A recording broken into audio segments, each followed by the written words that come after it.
Students, तर आज आपण इयत्ता 9वीच्या गणित 2 या विषयातील एका महत्त्वाच्या टॉपिकवर चर्चा करणार आहोत.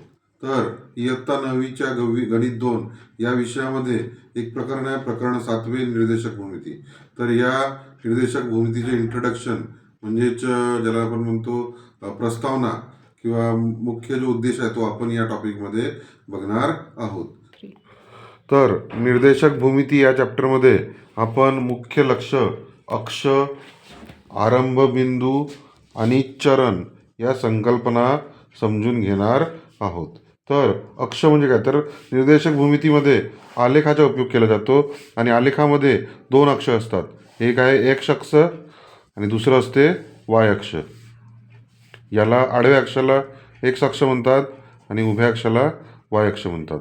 आता एक्स अक्ष दोनच असतात, एक आहे एक्स अक्ष, दुसरा आहे वाय अक्ष. आता आरंभ बिंदू कोणाला म्हणायचं, तर संख्या रेषेवर जो एकदम मधातला जो बिंदू असतो ज्याची किंमत 0 असते त्याला आपण काय म्हणतो, आरंभ बिंदू असे म्हणतो. तर आरंभ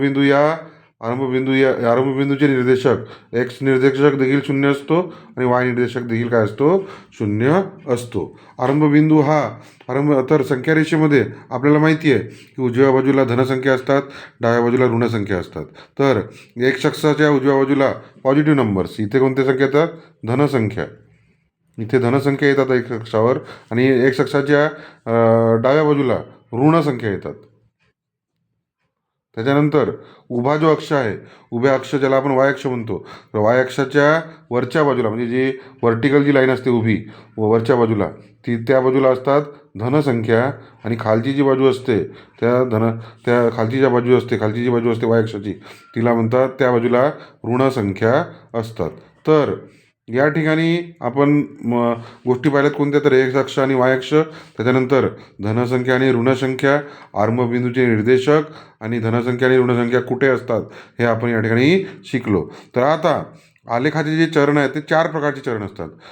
तर एक्स अक्ष आणि वाय अक्ष यांच्या मिळून जो जो संख्यांचा जो चरण असतो तो प्लस आणि प्लस यांचा बनलेला असतो. याला पहिले चरण असे म्हणतात.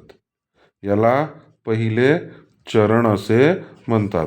त्याच्यानंतर एक्स अक्षाची ऋणसंख्या डावी बाजू आणि वाय अक्षाची वरची बाजू मिळून काय बनतात, ऋणसंख्या आणि धनसंख्याचे निर्देशक बनतात आणि याला म्हणतात दुसरे चरण असे म्हणतात.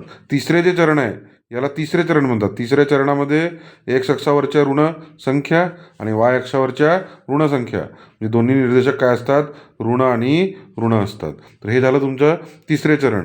आणि याला चौथे चरण म्हणतात आणि चौथ्या चरणामध्ये एक्स अक्षावरील धनसंख्या आणि वाय अक्षावरील ऋणसंख्या यांचा समावेश करण्यात येतो. आय होप, मला वाटते की तुम्हाला या तिन्ही संकल्पना इथे पक्क्या झाल्या असतील. अक्ष म्हणजे काय, आरंभ बिंदू म्हणजे काय आणि चरण म्हणजे काय, या तिन्ही संकल्पना तुम्हाला इथे म्हणजे लक्षात आल्या असतील असं समजतो. तर मला वाटतं की या तिन्ही संकल्पना म्हणजे अक्ष, त्याच्यानंतर आरंभ बिंदू आणि चरण या तिन्ही संकल्पना तुम्हाला नक्कीच लक्षात आल्या असतील. तर मी इथे थांबतो. Okay, thank you.